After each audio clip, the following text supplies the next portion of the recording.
ಪಾಪವ ಕಳೆಯಲು ಪಂಪ ಪಾಪನಾಶ. ಸ್ವಾಮಿ ಶರಣಂ. ಮಣಿಕಂಠನ ಮಹಿಮೆ ಫೇಸ್ಬುಕ್ ಪೇಜ್ನಲ್ಲಿ ಹಾಗೂ VSS ಮೀಡಿಯಾ ಯೂಟ್ಯೂಬ್ ಚಾನೆಲ್ನಲ್ಲಿ ಆ ಶಬರಿಗಿರೀಶನ ವಿಚಾರಧಾರೆಯನ್ನ ಆ ಭಗವಂತನ ಸೂಚನೆಯಂತೆ ತಿಳಿಸಿರುವಂತಹ ಈ ಒಂದು ವೇದಿಕೆಯಲ್ಲಿ ಸ್ವಾಮಿಯೊಬ್ಬರು ಚಿಕ್ಕಮಗಳೂರಿನಿಂದ ಹರೀಶ್ ಸ್ವಾಮಿಗಳಂತ ಅವರು ಮಾತಾಡಬೇಕು, ಕೆಲವೊಂದು ಅನಿಸಿಕೆಗಳನ್ನ ಹೇಳಬೇಕು ಅಂತ ಬಂದಿದ್ದಾರೆ. ಅವರಿಗೆ ಮೊದಲಿಗೆ ಅವರಿಗೆ ಮಾತಾಡುವಂತ ಎಲ್ಲ ಅವಕಾಶವನ್ನು ಕೊಟ್ಬಿಡೋಣ. ಸ್ವಾಮಿ ಶರಣ ಸ್ವಾಮಿ. ಸ್ವಾಮಿ ಹೇಳಿ ಹೇಳಿ ಹೇಳಿ ಅಪ್ಪ, ಕೇಳಿಸ್ತಾ ಇದೆ. ಸ್ವಾಮಿ, ನಮಗೆ ಭಯಂಕರ ಅನ್ಯಾಯ ಆಗ್ತಿತ್ತಲ್ಲ ಸ್ವಾಮಿ. ನಾವು ಏನು ಮಾಡ್ಬೇಕು ಸ್ವಾಮಿ? ಹೆಣ್ಮಕ್ಳೆಲ್ಲ ಸನ್ನಿಧಾನಕ್ಕೆ ಎಲ್ಲ ಹೋಗ್ತಾ ಇರೋಲ್ಲ ಸ್ವಾಮಿ. ನಾವು 48 ರಥ ಮಾಡಿದ್ವಿ ಸ್ವಾಮಿ. ಇಲ್ಲಿ ಹೆಣ್ಮಕ್ಳಿಂದ ರಥ ಮಾಡ್ಕೊಂಡು ಹೆಣ್ಮಕ್ಳಿಂದ ಸ್ವಲ್ಪ ದೂರ ಇದ್ದಿ ನಾವು. ಇಷ್ಟು ರಥ ಮಾಡ್ಕೊಂಡು ನಾವು ಅಯ್ಯಪ್ಪನ ಸ್ವಾಮಿ ಮೆಟ್ಲು 18 ಮೆಟ್ಲು ಹತ್ತಬೇಕು ಸ್ವಾಮಿ. ಕಣ್ಣೀರು ಬರ್ತೀವಿ ಸ್ವಾಮಿ. ನಾವು ನಡಿಬೇಕಾದ್ರೆ ಅಷ್ಟು ಕಣ್ಣೀರು ಬರ್ತೀವಿ ಸ್ವಾಮಿ. ಅವ್ರು ಯಾಕೆ ನಮ್ಮ ಅಯ್ಯಪ್ಪನ ದೇವಸ್ಥಾನಕ್ಕೆ ಹೋಗಿ ಯಾಕೆ ಕೆಟ್ಟ ಹೆಸರು ತಗೊಂಡ್ಬರ್ತಾರೆ? ಯಾಕೆ ಸ್ವಾಮಿ ಯಾರು ಮಾಲೆ ಹಾಕ್ಬಾರ್ದು ಅಂತ ಮಾಡ್ತಾ ಇದಾರೆ? ಏನು ಮಾಡ್ಬೇಕಂತ ಮಾಡ್ತಾ ಇದಾರೆ ಸ್ವಾಮಿ ಅವರು? ನಮಗೆ ಅದೇ ಉದಾಹರಣೆ ಬೇಕು ಸ್ವಾಮಿ. ನಮಗೆ ಏನು ಯಾವ ದೃಶ್ಯ ನೋಡಿದ್ರಿ, ಏನು ಕತೆ ಹೇಳಿ ಫಸ್ಟು. ಸ್ವಾಮಿ, ಪಂಪ ನದಿಯಲ್ಲಿ ಸ್ವಾಮಿ ಹೆಣ್ಮಕ್ಳು ಅಷ್ಟುಗೊಂದು ತುಂಬ್ಕೊಂಡಿರ್ ಸ್ವಾಮಿ. ಅಲ್ಲಿ ಅಷ್ಟು ಚಪ್ಪಲಿ ಎಲ್ಲ ಚಪ್ಪಲಿ ತಗೊಂಡೋಗಿ ಅಲ್ಲಿ ಹಾಕಿ ಪಂಪ ಚಪ್ಪಲಿ ಹಾಕೊಂಡು ಸ್ನಾನ ಮಾಡ್ಕೊಂಡು ಅಲ್ಲಿ ಉಜ್ಕೊಂಡು ಅಲ್ಲಿ ಉಗಿಯೋದು ಅದೆಲ್ಲ ಮಾಡ್ತಾರಲ್ಲ ಸ್ವಾಮಿ. ಅದಕ್ಕೆ ಏನು ಹೊಣೆ ಸ್ವಾಮಿ? ಅದಕ್ಕೆ ನಾವು ಈ ಪರಿಹಾರನೇ ಸಿಗಲ್ಲ ಸ್ವಾಮಿ ನಮ್ಮ ಸರ್ಕಾರದಿಂದ. ನಾವು ಅದೇ ಕೇಳ್ಕೊಂತಿದ್ವಿ ಸ್ವಾಮಿ. ನಮಗೇನಿಲ್ಲ, ನಮಗೆ ನಾವು ಮಾಲೆ ಹಾಕಿದಾಗ ನಾವು ಮಾಲೆ ಹಾಕ್ತೀವಿ ಸ್ವಾಮಿ. ಮಾಲೆ ಹಾಕ್ದಾಗ ನಾವು ಎಷ್ಟು ರಥ ಮಾಡ್ಕೊಂಡು ಎಷ್ಟು ನಾವು ಇದು ಮಾಡ್ಕೊಂಡು ಹೋಗ್ತೀವಿ ಸ್ವಾಮಿ. ನಾವು 48 ರಥ ಮಾಡ್ತೀವಿ ಸ್ವಾಮಿ. ಅದು ತಣ್ಣೀರ ಸ್ನಾನ ಮಾಡಿ ಸ್ವಾಮಿ. ಕಳ್ಳಿ ನೋಡಲ್ಲ, ಏನು ನೋಡಲ್ಲ ಸ್ವಾಮಿ. ಅಷ್ಟು ಕೋಲ್ಡಲ್ಲಿ ನೀರ ಸ್ನಾನ ಮಾಡಿ ರಥ ಮಾಡ್ಕೊಂಡು ಅಯ್ಯಪ್ಪ ಸ್ವಾಮಿ ಮಾಲೆ ಹಾಕೊಂಡು ನಾವು ಅಲ್ಲಿ ಸನ್ನಿಧಾನ ಹೋಗ್ತೀವಿ ಸ್ವಾಮಿ. ನಾವು ಏನೋ ಅಯ್ಯಪ್ಪನ ರಥ ಮಾಡ್ಬೇಕಾದ್ರೆ ಎಷ್ಟು ನಾವು ದುಃಖ ಪಡೋದು ಗೊತ್ತಾ ಸ್ವಾಮಿ?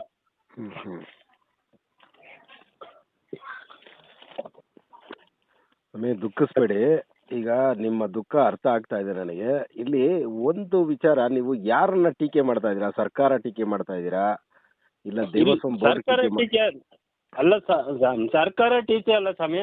ಅಷ್ಟಕ್ಕೊಂದು ಹೆಣ್ಮಕ್ಳು ಏನು ಕಳಿಸ್ಬೇಕು ಸ್ವಾಮಿ? ಹೆಣ್ಮಕ್ಳು ನೋಡ್ಕೊಂಡು ಅಲ್ಲಿ ನಿಂತ್ಕೊಂಡು ಜಗತ್ತೇನು ನೋಡ್ಕೊಂಡು ಇದು ಮಾಡ್ತಾರಲ್ಲ ಸ್ವಾಮಿ. ಗೊತ್ತಾಗಲ್ಲ ಸ್ವಾಮಿ. ಅಷ್ಟು ನಾವು ಕಷ್ಟಪಟ್ಟು ನಾವು ರಥ ಪಡ್ಬೇಕಾರೆ ಎಷ್ಟು ಕಷ್ಟಪಡ್ತೀವಿ ಗೊತ್ತಾಗ ಸ್ವಾಮಿ. ಹೆಣ್ಮಕ್ಳು ಹೋಗಿ ಅಲ್ಲಿ ಎಲ್ಲ ಸನ್ನಿಧಾನ ತಗೋ ಹೋಗಿ ಹೆಣ್ಮಕ್ಳೆಲ್ಲ ಇದಾರಲ್ಲ ಸ್ವಾಮಿ. ನಾವು ಏನು ಮಾಡ್ಬೇಕು ಸ್ವಾಮಿ? ನಾವು ಸ್ವಾಮಿ ಅಳಬೇಡಿ, ಒಂದು ವಿಚಾರ ಇದೆ ಇದರಲ್ಲಿ, ನೀವು ತಿಳಿಸ್ತೀನಿ. ನೀವು ಈಗ ಸರ್ಕಾರದ ಬಗ್ಗೆ ಮಾತಾಡಿ ಅಂತ ನಮ್ಗೆ ಹೇಳ್ತಾ ಇದ್ದೀರಾ ಅಲ್ವಾ ನೀವು, ಸರ್ಕಾರಕ್ಕೆ ವಿಚಾರಕ್ಕೆ? ಹೌದು ಸ್ವಾಮಿ. ಹೌದು ಸ್ವಾಮಿ. ಇಲ್ಲಿ ಸರ್ಕಾರ ಆಗಲಿ ಕಾನೂನಾಗಲಿ ಅಥವಾ ಒಂದು ಅಧಿಕಾರವಾಗಿ ಇದನ್ನ ನಾವು ನಿಯಮವಾಗಿ ತರಲಿಕ್ಕೆ ಸಾಧ್ಯ ಇಲ್ಲ. ಮೊದಲು ಅರ್ಥ ಮಾಡ್ಕೊಳ್ಳಿ. ನಿಮ್ಮ ದುಃಖ ಅರ್ಥ ಆಗ್ತಾ ಇದೆ. ಮಂಡಲ ವ್ರತ ಇದ್ದು ಹೋಗ್ತಾ ಇದ್ದೀರಾ. ಅಲ್ಲಿ ನಿಮಗೆ ಮದುವೆ ಆಗಿದೆ ಸ್ವಾಮಿ? ಹೌದು ಸ್ವಾಮಿ, ಮದುವೆ ಆಗಿತ್ತು ಸ್ವಾಮಿ. ಎಷ್ಟು ಜನ ಮಕ್ಕಳು ಸ್ವಾಮಿ? ಸ್ವಾಮಿ 2 ಗಂಡು ಮಕ್ಕಳು ಸ್ವಾಮಿ ನಮಗೆ. 2 ಗಂಡು ಮಕ್ಕಳು. ಹೌದು ಸ್ವಾಮಿ. ಮತ್ತೆ ಬಹುಮುಖ್ಯವಾಗಿ ಸ್ವಾಮಿ, ನಾನು ಒಂದು ವಿಚಾರ, ನಿಮ್ಮ ನೋವು ಅಳಲು ಎಲ್ಲ ಅರ್ಥ ಆಗ್ತಾ ಇದೆ. ಇದು ನಿಮ್ಮೊಬ್ಬರು ಅಳಲಲ್ಲ, ಆದರೆ ಒಂದು ವಿಚಾರ ಸ್ಪಷ್ಟಪಡಿಸ್ಬಿಡ್ತೀನಿ ಸ್ವಾಮಿ. ಇಲ್ಲಿ ಯಾವುದು ಅಯ್ಯಪ್ಪ ಭಕ್ತರು ಅಂದ ತಕ್ಷಣ ಹೆಣ್ಣು ಮಕ್ಕಳನ್ನ ದ್ವೇಷ ಮಾಡೋಂಥ ಸ್ವಾಮಿಗಳಲ್ಲ. ಹೌದು ಸ್ವಾಮಿ. ನಮಗೆ ಯಾಕೆ ಗೊತ್ತಾ, ದ್ವೇಷ ಮಾಡಂಗಿಲ್ಲ ಸ್ವಾಮಿ. ನಮಗೆ ಅಷ್ಟು ಸಣ್ಣ ಮಕ್ಕಳು ಹೋಗ್ಲಿ ಸ್ವಾಮಿ ಬೇಡನಲ್ಲ, ಮಕ್ಕಳು ಹೋಗ್ಲಿ ಸ್ವಾಮಿ ಬೇಡನಲ್ಲ. ನನಗೆ ದೇಶ ಅವರಿಗೆ ಅನ್ಯಾಯ ಮಾಡ್ರಿ ಅಂತ ಹೇಳ್ತಲ್ಲ ಸ್ವಾಮಿ. ಅದಕ್ಕೂ ಒಂದು ನೇಮ ಐತೆ ಸ್ವಾಮಿ. ಅದಕ್ಕೂ ನೇಮ ಪ್ರಶ್ನೆ ಬಿಟ್ಟು ಎಲ್ಲದೂ ನೇಮ ಬಿಟ್ಟು ಅಲ್ಲಿ ಹೋದ್ರೆ ಏನ್ ಮಾಡ್ಬೇಕು? ಈಗ ಅದು ನಾವು ಮುಂಚೆಯಿಂದನೂ ಬರ್ತಾ ಇರೋದು ಸ್ವಾಮಿ. ಅದು ಸರಿ ಸ್ವಾಮಿ, ಈಗ ಈ ವಿಚಾರ ಚರ್ಚೆ ಮಾಡೋಣ. ಆದ್ರೆ ನಮ್ಮ ಸ್ವಾಮಿಗಳು, ಈಗ ನೀವು ಯಾರು ಹೇಳ್ತೀರಲ್ಲ ಪುರುಷ ಸ್ವಾಮಿಗಳೇ ಹೋಗ್ತಾರ, ಎಲ್ಲ ಅವ್ರು ಹೋಗೋ ಪದ್ಧತಿ ಎಲ್ಲ ಸರಿಗಿದೆ ಅಂತ ಹೇಳ್ತೀರಾ? ಯಾವುದು ಸ್ವಾಮಿ? ಈಗ ಅಲ್ಲೇ ಮಾಲೆ ಹಾಕೊಳ್ತಾರೆ, ಅಲ್ಲೇ ಇರುಮುಡಿ ಕಟ್ಕೊಳ್ತಾರೆ, ಇಲ್ಲ ಅಂದ್ರೆ ಶೋಕಿಯಾಗಿ ಸಿವಿಲ್ ಅಲ್ಲಿ ಹೋಗ್ತಾರೆ. ಇದೆಲ್ಲ ಮಾಡೋದು ಸರಿ ಅಂತೀರಾ? ನಾವು ಹೆಂಗಸರ ವಿಚಾರ ತಗೊಳ್ಳೋಣ ಫಸ್ಟ್. ಈಗ ನಾವು ಮಾಡ್ತಾರ ಸರಿನಾ? ನಾವು ಮಾಡ್ತಾರೋ ಸರಿ ಇಲ್ಲ ಸ್ವಾಮಿ. ಅವರು ಶೋಕಿ ಮಾಡ್ತಾರಲ್ಲ ಅದು ಸರಿ ಇಲ್ಲ ಸ್ವಾಮಿ. ಅದು ಇಲ್ಲ. ಈಗ ಇಂಥ ವಿಚಾರಗಳ ಈಗ ಕಡ್ಡಾಯವಾಗಿ ಎಲ್ಲಾರು 48 ದಿನ ಅಥವಾ 41 ದಿನ ವ್ರತ ಇದ್ದೇ ಹೋಗ್ತೀವಿ ಅಂತ ಅಂದಾಗ ಆ ಒಂದು ಮಾತೆಯರು ಆ ಒಂದು 10 ರಿಂದ 50 ವರ್ಷದ ಪ್ರಶ್ನೆನೇ ಬರಲ್ಲ. ಅವರು ಬರ್ಲಿಕ್ಕೆ ಸಾಧ್ಯನೇ ಇಲ್ಲ. ಹೌದು ಸ್ವಾಮಿ. ಅಲ್ವಾ? ಈಗ ತಪ್ಪು ಯಾರ್ದು? ಮೂಲಭೂತವಾಗಿ ತಪ್ಪು ಯಾರ್ದು? ಫಸ್ಟ್ ನಾವು ಮಾಡ್ಕೊಳ್ಳೋ ತಪ್ಪು ಸ್ವಾಮಿ. ಅಲ್ವಾ? ಈಗ ತಪ್ಪು ಹೌದು. ನಾವು ಮಾಡಿ ತೋರಿಸ್ಬಿಟ್ಟು ಅವ್ರನ್ನ ಟೀಕೆ ಟಿಪ್ಪಣಿ ಮಾಡೋದು ಸರಿಯಲ್ಲ ಅನ್ನೋದು ಒಂದು. ಆದರೆ ವಿಚಾರ ನೀವು ಹೇಳಿದ್ದು ಅದು ಸರಿ ಅಂತ ನಾನು ವಾದ ಮಾಡ್ತಾ ಇಲ್ಲ, ಅದು ತಪ್ಪೇನೆ. ಆದರೆ ಮೊದಲಿಗೆ ಈಗ ನಾನು ಮಾತಾಡ್ಬೋದು ಸ್ವಾಮಿ? ಮಾತಾಡಿ ಸ್ವಾಮಿ. ಇಲ್ಲ, ಇನ್ನು ಏನಾದರೂ ಹೇಳಂಗಿದ್ರೆ ಹೇಳಿ. ಇಲ್ಲ ಮಾತಾಡಿ ನಾವು ಕೇಳ್ತೀವಿ ಸ್ವಾಮಿ, ಆಮೇಲೆ ಹೇಳ್ತೀವಿ ಸರ್ ನಾವು. ಸ್ವಾಮಿ, ಒಂದು ಮಂಡಲ ಕಾಲ ವ್ರತವಿಲ್ಲದೆ ಎರಿಮಲೆಯನ್ನ ದಾಟಬಾರದು ಅನ್ನೋದು ಆ ಭಗವಂತನ ವಿಚಾರಧಾರೆಯಲ್ಲಿರುವಂತಹ ಒಂದು ಕಠೋರವಾದ ಮತ್ತು ನಂಬಲೇಬೇಕಾದಂತಹ ಸತ್ಯ. ಆ ಸತ್ಯವನ್ನ ಅನುಭವಿಸಿದವರಿಗೆ ಅದು ಆನಂದ. ಹೌದು ಸ್ವಾಮಿ. ಅದರ ಹೊರತಾಗಿ ನಾವು ಜಾಲಿ ಟ್ರಿಪ್ ಮಾಡೋಕ್ಕೆ ಯಾವಾಗ ಪ್ರಾರಂಭ ಮಾಡ್ತೀವಿ, ಅನುಕೂಲಗಳು ಯಾವಾಗ ಹೆಚ್ಚಾಯಿತು, ಆವಾಗ ಇನ್ನೂ ಬರುತ್ತೆ, ಇನ್ನೂ ಮುಂದೂ ಬರುತ್ತೆ. ಈಗ ನೀವು ಮೊನ್ನೆ ಒಂದು ಪಂಪೆಯಲ್ಲಿ ಒಂದು ಕುಟುಂಬ ಸಮೇತ ಬಂದು ಆ ಮಕ್ಕಳಿಗೆ ಹಲ್ಲುಜ್ಜಿಸ್ಕೊಂಡು ಆ ಒಂದು ಮಧ್ಯವಯಸ್ಕಿನ ಮಹಿಳೆಯರಿರೋಂಥ ದೃಶ್ಯಗಳನ್ನು ನೋಡಿ ನೀವು ಭಾಳ ನೊಂದಿದ್ದೀರಾ. ಹೌದು ಸ್ವಾಮಿ. ಅದು ಅದಕ್ಕೆ ಕಾರಣಕರ್ತರು ನಾವೇನೆ. ಆದಿ ಕಾಲದಲ್ಲಿ ಶಬರಿಮಲೆ ಯಾತ್ರೆ ಅಂದರೆ ನೀವು ಹೇಳಿದ್ರಿ, ಈಗ ನಾವು ವ್ರತ ಮಾಡಬೇಕಾದ್ರೆ ಮಹಿಳೆಯರನ್ನೆಲ್ಲ ದೂರ ಇಡ್ತೀವಿ. ಆ ದೂರ ಇಡೋ ಮಾತನ್ನ ಮಾಡಬೇಡಿ ಸ್ವಾಮಿ ದಯವಿಟ್ಟು. ಯಾರು ಅವರು ಪೂಜಾ ಕಾಲದಲ್ಲಿ ನಿಮ್ಮನ್ನ ಆ ಒಂದು ಶಬರಿಮಲೆ ವ್ರತಧಾರಿಗಳನ್ನ ನಿಮಗೆ ಪೂಜೆಗೆ ಆ ಒಂದು ಸಂದರ್ಭದಲ್ಲಿ ಅವರು ಯಾವಾಗ ಮನೆಯಲ್ಲಿ ಪೂಜೆ ಮಾಡೋಂಥ ಸಂದರ್ಭದಲ್ಲಿ ಇರ್ತಾರೆ, ಅವರು ಪೂಜಾ ಕಾಲದಲ್ಲಿ ಬಳಸ್ಕೊಳ್ಳಿ. ಅವ್ರು ಇಲ್ಲದೆ ನಾವಿಲ್ಲ, ಸ್ತ್ರೀ ಶಕ್ತಿ ಇಲ್ಲದೆ ನಾವಿಲ್ಲ, ಅದನ್ನು ಅರ್ಥ ಮಾಡ್ಕೊಳ್ಳಿ. ಅವರು ಶಬರಿಮಲೆಗೆ ಮಾತ್ರ ಹೋಗಲ್ಲ ಅಷ್ಟೇ. 10ರಿಂದ 50 ವರ್ಷದವರು ನಿಮ್ಮ ಸೇವೆಯನ್ನ ಮಾಡೋದು ಅವರೇನೆ. ಈಗ ತಾಯಿ ಆಗಿರಲಿ, ಮಡದಿ ಆಗಿರಲಿ, ಸಹೋದರಿ ಆಗಿರಲಿ, ಎಲ್ಲರೂ ತಾಯಿನೇ ನಮಗೆ ಆ ಟೈಮಲ್ಲಿ ಮಾಲೆ ಹಾಕಿದಾಗ. ಅಂಥವ್ರಿಗೆ ಪೂಜಾ ಕೈಂಕರ್ಯದಲ್ಲಿ ಇಲ್ಲಿ ಪಾಲ್ಗೊಳ್ಳಿಕ್ಕೆ ಅವಕಾಶ ಕೊಡಿ ಸ್ವಾಮಿ. ಸ್ವಾಮಿ ನೀವು ಹೇಳಿದ್ ನಮಗೆ ಅರ್ಥ ಆಯ್ತು ಸ್ವಾಮಿ. ಅಂತ ಅಲ್ಲ ಅಂದ್ರೆ ಹಂಗಂದ್ರೆ ಅವ್ರು ಶಬರಿಮಲೆಗೆ ಹೋಗ್ಬಾರ್ದು ಅಂತ ಅಲ್ಲಿ ಒಂದು ನಿಯಮ ಏನಕ್ಕಿದೆ ಅನ್ನೋದು, ಅವ್ರಿಗೆ ಒಂದು ದೈಹಿಕವಾಗಿ ಅವ್ರಿಗೆ ತೊಂದರೆ ಆಗಬಾರ್ದು ಅನ್ನೋ ಒಂದು ಕಾರಣಕ್ಕೆ ನಾವು ಇಲ್ಲಿ ಅವ್ರನ್ನ ಅಂತರ ಕಾಪಾಡ್ಕೊಳ್ತೀವಿ. ಖಂಡಿತ ಬ್ರಹ್ಮಚರ್ಯ ವ್ರತ ಕಡ್ಡಾಯವಾಗಿ ಪಾಲಿಸೋಣ. ಆದರೆ ಪೂಜಾ ಕೈಂಕರ್ಯದಲ್ಲಿ ಅವ್ರನ್ನ ನಾವು ಭಜನೆ ಆಡ್ಲಿ ಸಂತೋಷ, ಭಗವಂತನ ಪೂಜೆ ಮಾಡ್ಲಿ ಸಂತೋಷ. ಹಾಗಂತ ಯಾರು ಮಾಡಬಾರ್ದು ಅಂತ ಏನು ಎಲ್ಲೂ ಇಲ್ಲ ಸ್ವಾಮಿ ಪೂಜೆಗಳಲ್ಲಿ.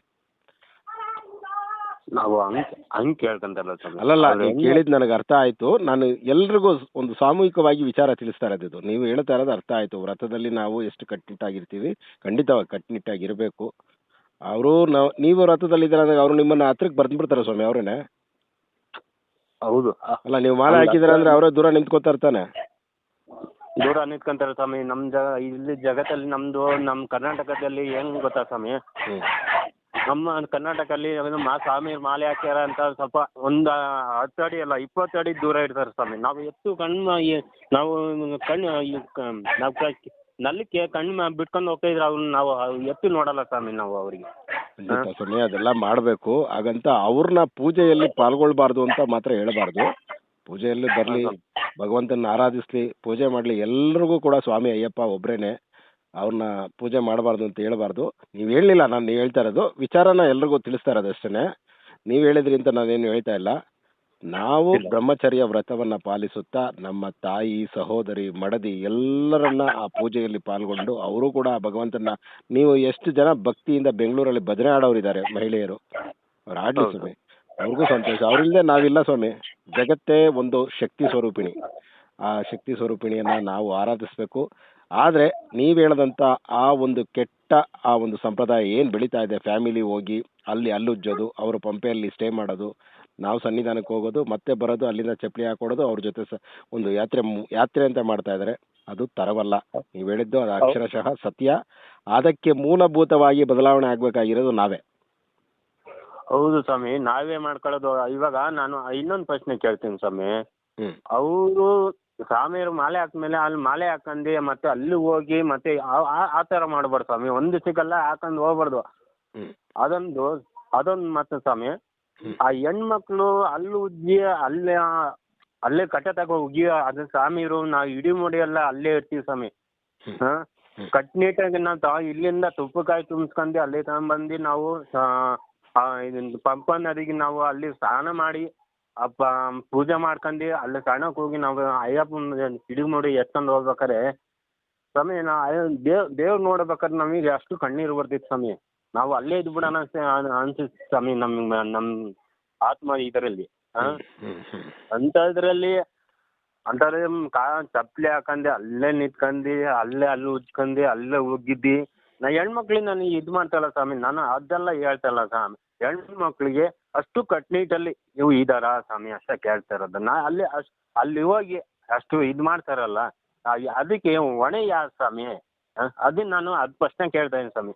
ಅಷ್ಟು ಹೆಣ್ಮಕ್ಳು ಅಷ್ಟು ಜನ ಇದ್ದಾರಲ್ಲ, ಅಷ್ಟು ಹೆಣ್ಮಕ್ಳು ನಾನು ತಪ್ಪಿನ ಮಾತಿ ಕೇಳ್ತಲ್ಲ ಅವ್ರಿಗೆ ಹೇಳ್ತಲ್ಲ ಸ್ವಾಮಿ. ಇಲ್ಲಿ ಹೊಣೆ ಯಾರು ಅಂದರೆ ನಾವೇ ಹೊಣೆ ಸ್ವಾಮಿ. ನಾವು ಯಾವಾಗ ನಮ್ಮ ವ್ರತವನ್ನು ನಾವು ಸರಿಗೆ ಮಾಡದೆ ಹೋಗ್ತೀವಿ, ನೀವು ಅಲ್ಲುಜ್ಜಿ ಉಗಿತಾರೆ ಅಂತ ಹೇಳಿದ್ರೆ ನಮ್ಮ ಸ್ವಾಮಿಗಳು ಉಗಿಯಲ್ವಾ? ಅಲ್ಲಿ ಪಂಪೆಯಲ್ಲಿ ಬಟ್ಟೆಗಳನ್ನು ಬಿಟ್ಟು ಗಲೀಜು ಮಾಡಲ್ವಾ? ಬೀಡಿ ಸಿಗರೇಟ್ ಸೇದಲ್ವಾ ಸ್ವಾಮಿಗಳು? ಕೆಲವರು ಮಾಲೆ ಹಾಕೊಂಡು ಹೋದವರು ಸ್ವಾಮಿ ಅವ್ರ ಕರ್ಮಕ್ಕೆ ಅವರೇ ಹೋಗ್ಬೇಕು ಸ್ವಾಮಿ. ಅಯ್ಯಪ್ಪ ಅದು ಅಷ್ಟೇ. ಆದರೆ ನೀವು ವಿಚಾರ ಏನು ತಿಳ್ಸಕ್ಕೆ ಬಂದಿದ್ದೀರಾ ಅಂದರೆ, ನೀವು ಮಂಡಲ ಕಾಲ ಇರ್ತೀರಾ, ಆ ಮಂಡಲದ ಮಹತ್ವ ಏನಿರ್ತೀರಾ, ಆ ಕ್ಷಣದಲ್ಲಿ ಯಾವ ಆನಂದ ಆಗುತ್ತೆ ಸ್ವಾಮಿ ನಿಮಗೆ?